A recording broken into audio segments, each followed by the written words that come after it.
오늘의 본문을 보면 환경을 잘 극복해서 믿음의 큰 용사라 일컬음을 받았던 사람이 소개됩니다. 그가 누굽니까?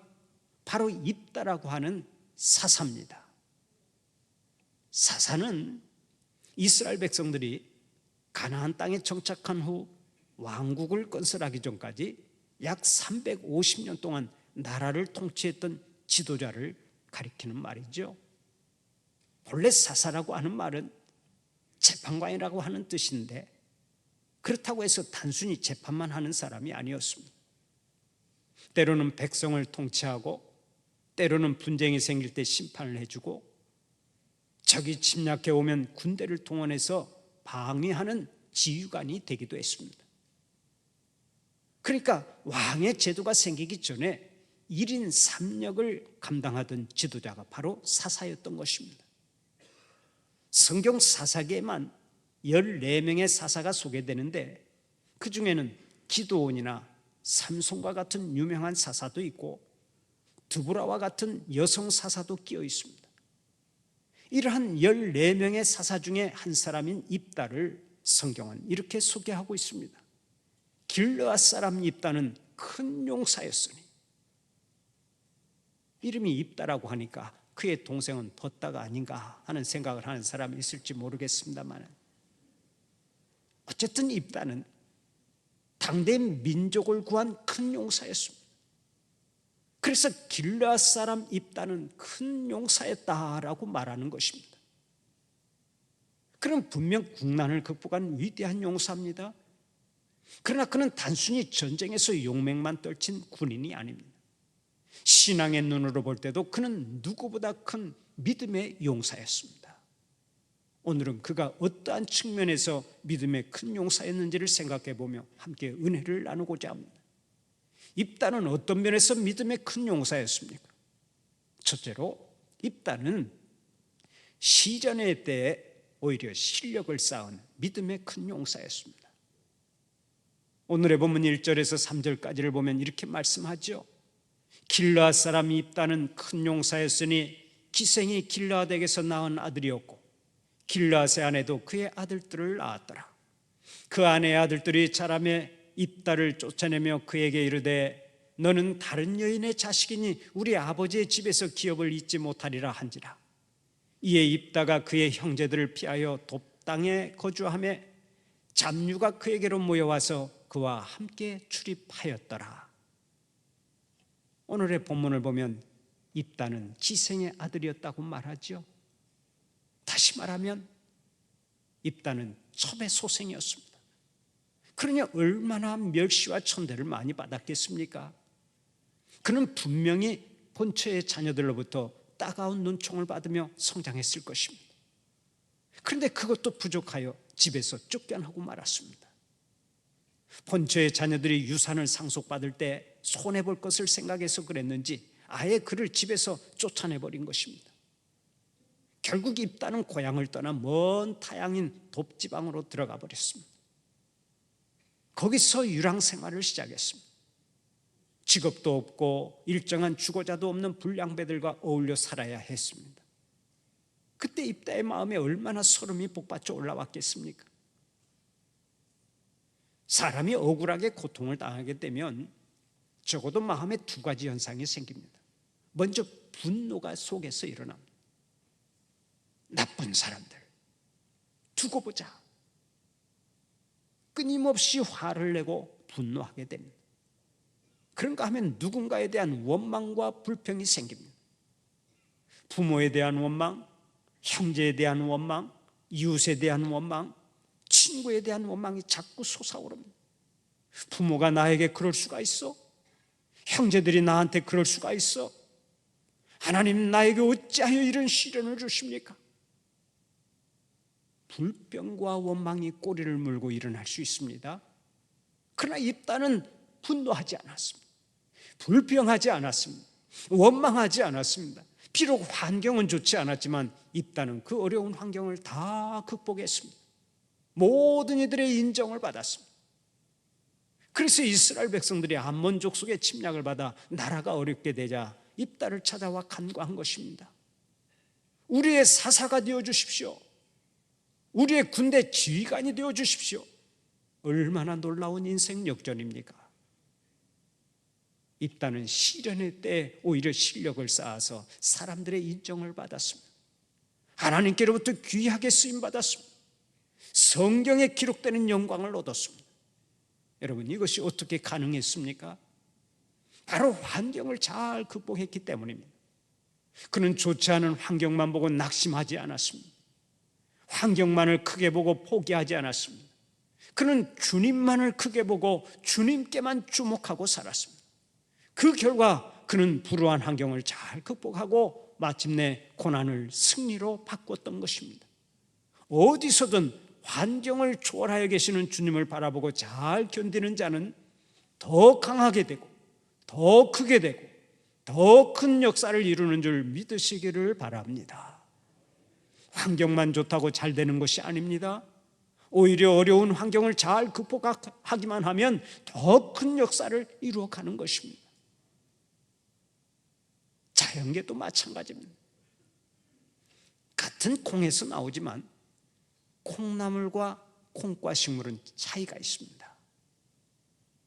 먼저 콩나물을 얻으려면 콩을 시루에 담아 물을 알맞게 주고 습도와 온도를 잘 맞춰주기만 하면 됩니다. 저도 어린 시절에 할머니가 콩나물 시루에 물을 주는 것을 자주 보았는데 바가지로 물을 좀 주기만 하면 신기하게도 금방 콩이 뿌리를 내리고 콩나물이 쑥쑥 자라났습니다. 그것을 뽑아서 콩나물국을 끓여 먹기도 하고 콩나물 무침을 만들어 먹기도 했습니다. 이것이 소위 말하는 한 끼 반찬거리로 없어지는 콩나물입니다. 그러나 같은 콩이지만 콩을 땅속에 심을 때는 다릅니다. 콩이 자랄 때까지 당장 영양분을 필요로 하기 때문에 땅속에서 콩 자체가 썩어줍니다. 그러면 거기서 연한 새순이 돋아납니다. 그 새순이 흙과 돌멩이를 헤집고 땅 표면까지 올라와서 열매를 맺습니다. 그런데 새순이 땅 위로 올라올 때 그것이 얼마나 많은 상처를 입는지 아십니까? 한 식물학자는 이렇게 말했습니다. 새순이 땅을 헤집고 표면까지 올라오는 동안 적어도 3만여 개의 상처를 입는다. 여러분, 놀라지 않습니까? 놀랍지 않습니까? 3만여 개의 상처를 입으면서 그 고통과 아픔을 잘 극복해내기 때문에 열매를 맺고 그 콩이 수천 년, 수만 년의 역사를 이어가는 것입니다. 여러분, 이제부터 콩을 먹을 때마다 콩에게 감사하고 드십시오. 콩아, 고맙다. 난 네가 그렇게 많은 상처를 입으면서 내 입에 들어오는 줄 예전에 미처 몰랐다. 그러면서 감사하면서 콩을 드세요. 별로 아멘도 안 하시는데요. 여러분, 생각해 보면 얼마나 참 놀라운 일입니까? 그렇게 많은 상처를 입고서도 콩의 열매를 맺어서 우리에게 선물로 주고 있지 않습니까? 자연계나 사람이나 역경을 딛고 일어섰을 때 더 큰 역사를 이루는 줄 믿으시기를 바랍니다. 성경을 보면 하나님의 큰 역사를 담당한 일꾼들은 하나같이 어려운 환경을 극복한 사람들입니다. 아브라함이나 요셉이나 모세나 드보라나 에스더나 마리아나 다윗이나 바울이나 할 것 없이 모두 다 고난을 헤치고 승리한 사람들입니다. 예수님도 그렇습니다. 예수님이 하늘보좌를 버리고 이 땅에 오셨을 때 그 형편이 어떠했습니까? 태어날 때부터 말구유에서 태어나시고 자그마한 목공소에서 노동자로 살았습니다. 아버지 요셉이 일찍 세상을 떠난 다음에는 가족을 부양하기 위해서 목수일을 마다하지 않으셨습니다. 육신적으로 볼 때 고생을 많이 하신 것입니다. 그러나 그 속에서 예수님은 인류 구원의 꽃을 피우고 열매를 거두셨습니다. 예수님은 어려운 환경을 잘 극복하고 고난을 축복으로 바꾸는 삶의 비결을 친히 몸으로 보여주신 것입니다. 여러분, 오늘 여러분 가운데 가정이 어려운 사람이 있습니까? 환경이 좋지 않은 사람이 있습니까? 건강이 좋지 않은 사람이 있습니까? 약점이 너무 커서 괴로운 사람이 있습니까? 그래도 낙심하지 마세요. 절망하지 마세요. 모든 고난을 이기신 주님이 지금 여러분과 함께하고 계십니다.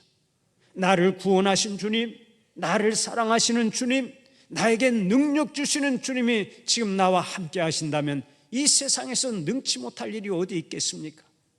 사도 바울은 빌립보서 4장 13절을 통해서 오늘 또 이렇게 고백합니다. 내게 능력 주시는 자 안에서 내가 모든 것을 할 수 있느니라. 주님께서 주시는 능력으로 그 어떠한 환경도 능히 극복하는 여러분들이 되시기를 바랍니다. 고난이라고 하는 용광로를 통해서 더 강하게 되고 더 크게 성장하고 더 크게 쓰임받는 믿음의 종들이 되시기를 바랍니다. 두 번째로, 입다는 미움보다 더 큰 용서와 사랑을 가졌던 믿음의 큰 용사였습니다. 입다는 고향에서 쫓겨난 후에 온갖 고생을 다 했습니다. 그러나 유랑 생활을 하면서도 스스로 큰 용사가 되었습니다. 그때 고향의 어른들이 그를 찾아와 부탁했습니다. 지금 암몬 족속이 쳐들어와서 우리 민족이 위기에 처해 있으니까 네가 와서 우리를 좀 구해다오. 그 당시 입다의 마음이 어떠했겠습니까? 그도 인간인지라 마음이 좋지 않았을 것입니다. 그것을 오늘의 본문 7절에서 확인해 볼 수 있는데 7절을 보면 입다가 이렇게 말합니다. 너희가 전에 나를 미워하여 내 아버지 집에서 쫓아내지 아니하였느냐? 이제 너희가 환난을 당하였다고 어찌하여 내게 왔느냐? 지난날에 서러웠던 감정이 되살아나서 한마디 던졌습니다. 나를 쫓아낼 때는 언제고 이제 와서 아쉬우니까 나를 찾아와.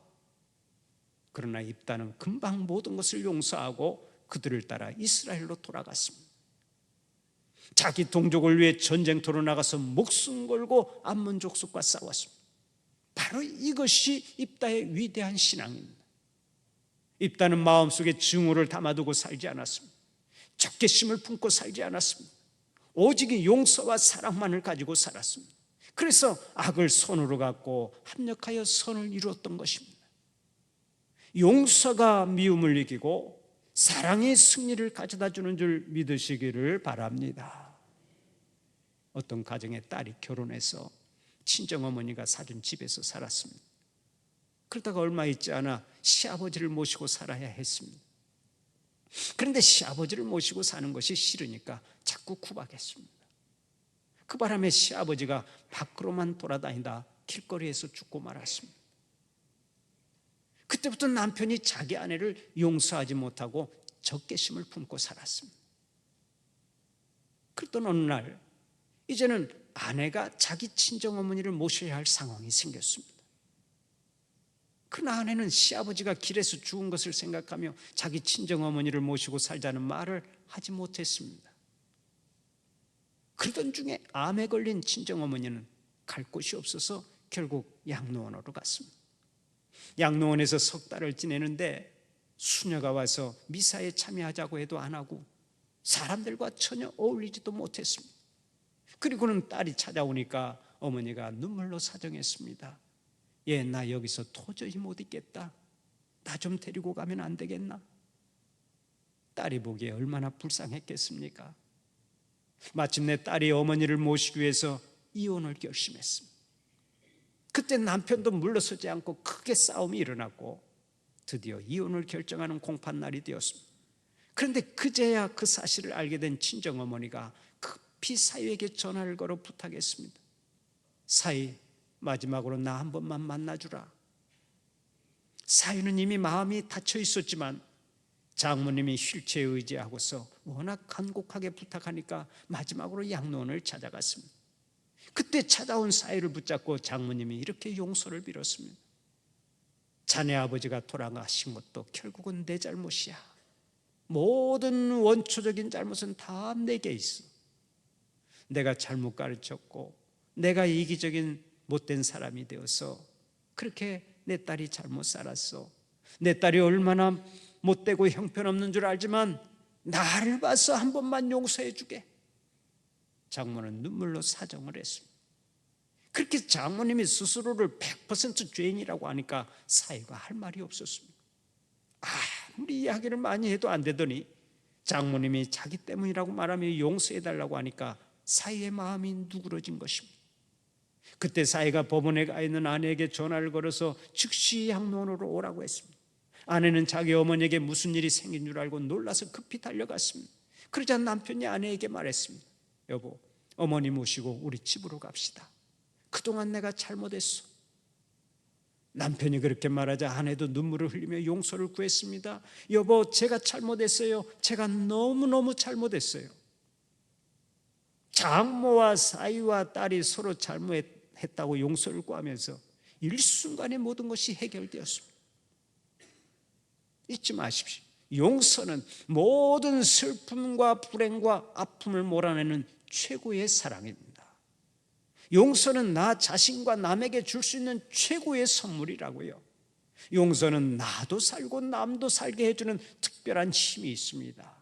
그래서 주님은 오늘 또 에베소서 4장 32절을 통해 친히 말씀하시는 거예요. 서로 친절하게 하며 불쌍히 여기며 서로 용서하기를 하나님이 그리스도 안에서 너희를 용서하신 것 같이 알아. 서로 불쌍히 여기며 용서해서 하나님이 주시는 복을 많이 받고 범사에 승리하는 여러분들이 되시기를 축원합니다. 세 번째로, 입다는 승리가 오직 하나님의 능력에 달려있다고 확신하는 믿음의 큰 용사였습니다. 사실 입다는 누구도 대적할 수 없는 강한 힘을 가지고 있었습니다. 주먹세계에서 우두머리가 될 만큼 막강한 무력을 가지고 있었습니다. 하지만 그는 자기의 힘을 의지하지 않았습니다. 끝까지 하나님을 의지하고 끝까지 하나님께 의탁했습니다. 그래서 오늘의 본문 9절을 보면 입다는 이렇게 말합니다. 만일 여호와께서 그들을 내게 넘겨주시면, 여호와께서 그들을 내게 넘겨주시면 하고 말했어요. 그리고 본문 11절에서도 성경은 이렇게 증언합니다. 입다가 자기의 말을 다 여호와 앞에 아뢰니라. 입다는 전쟁의 승리가 자신의 능력에 달려있지 않고 오직 하나님의 능력에 달려있음을 믿었습니다. 그리고 그 믿음으로 전쟁에서 승리하여 믿음의 큰 용사가 되었던 것입니다. 여러분, 인간의 성공, 인간의 승리가 누구의 손에 달려 있습니까? 나의 지식, 나의 능력에서 오는 것입니까? 그렇지 않습니다. 나의 지식, 나의 능력, 나의 재물, 나의 힘으로 성공하는 것 같지만 성공하게 하시는 분은 여호와 하나님이십니다. 절대로 내가 아닙니다. 인생살이의 성공과 승리가 모두 다 하나님의 손에 달려있는 것입니다. 새가 하늘을 날아갈 때 열심히 날갯짓을 합니다. 그러나 아무리 날갯짓을 해도 공기의 저항력이 없으면 하늘을 날아다닐 수가 없습니다. 비록 보이지는 않지만 공기의 저항력이 있어야 날아다닐 수가 있습니다. 마찬가지입니다. 사람이 자신의 능력으로 성공해 가는 것 같지만 절대로 그렇지 않습니다. 보이지 않는 하나님의 은혜가 나의 삶을 밀어주어야 성공할 수 있는 것입니다. 그래서 잠언 16장 9절을 보면 이렇게 말씀합니다. 사람이 마음으로 자기의 길을 계획할지라도 그의 걸음을 인도하시는 이는 여호와시니라. 여호와 하나님의 손을 붙잡는 여러분들이 되시기를 바랍니다. 여호와 하나님을 의지하는 여러분들이 되시기를 바랍니다.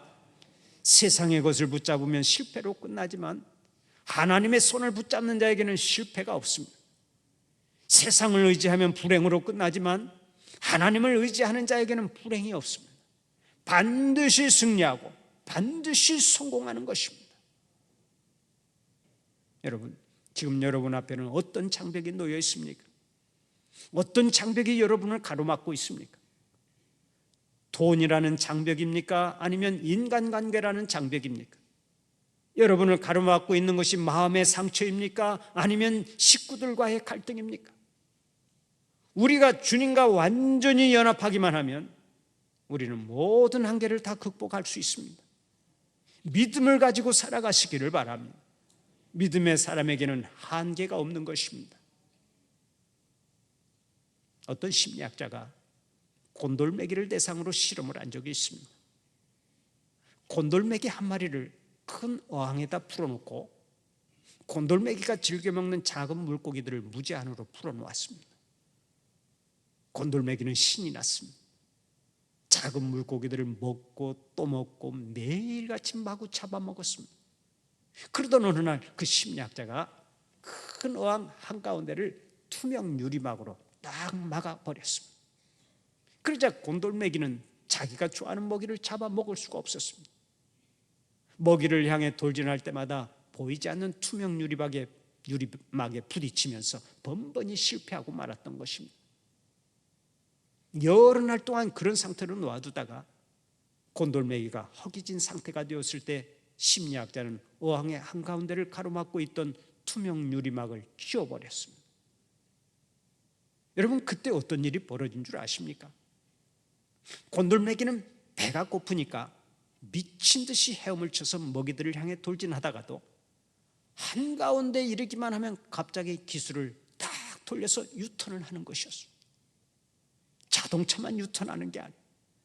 이 곤돌매기도 유턴을 하는데요, 먹이를 향해서 막 돌진하다가도 중간에만 가면 유턴을 반복했는데 나중에는 먹이를 코앞에 두고서도 굶어 죽고 말았다는 실험 보고가 있습니다. 그런데 오늘날 우리 성도들 가운데도 꼭 곤돌매기처럼 인생을 무기력하게 살아가는 사람들이 있습니다. 과거의 실패라고 하는 경험 때문에 더 이상 앞으로 나아가지 못하고 주저앉는 사람들이 그들입니다. 오늘의 어려운 환경 때문에 절망하는 사람들이 그들입니다. 그러나 여러분, 과거의 실패나 오늘의 환경 때문에 주저앉는 것은 인생을 잘못 살아가는 것입니다. 잊지 마십시오. 예수님은 우리 앞에 있는 장벽을 허물어 버리기 위해서 친히 십자가를 지고 희생제물이 되신 것입니다. 우리의 죄의 문제, 우리의 저주의 문제, 질병의 문제, 인간관계의 문제, 상처의 문제, 생활고의 문제를 깨끗이 해결하기 위해서 예수님께서는 십자가 위에서 피 흘려 죽으신 거예요. 그로 인해 이제 우리는 하나님의 자녀가 되는 영광을 얻었습니다. 왕같은 제사장이 되었습니다. 이미 승리를 보장받고 오늘을 사는 천국 백성이 된 것입니다. 그런데 왜 어려운 환경 앞에 무릎을 꿇습니까? 왜 과거의 실패 앞에서 좌절하고 절망해야 합니까? 우리는 더 이상 죄의 종노릇하는 사람들이 아닙니다. 우리는 하나님의 백성들입니다. 이미 인생 최대 최고의 복을 받은 사람들입니다. 그렇다면 더 이상 곤돌매기처럼 무기력하게 살아서는 안 되겠죠. 모든 어려운 환경을 극복하고 능력 있게 살아가야 합니다. 사랑하는 우리 성도들은 입다처럼 믿음으로 환경을 잘 극복하고 범사에 승리하는 자들이 되시기를 간절히 축원합니다.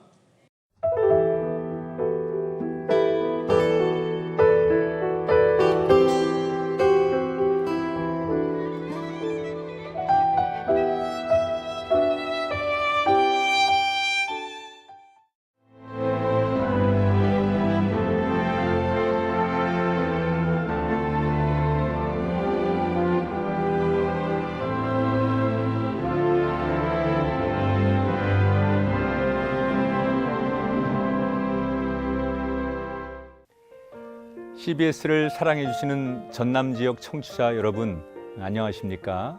CBS 재단 이사장 꿈의 교회 김학중 목사입니다.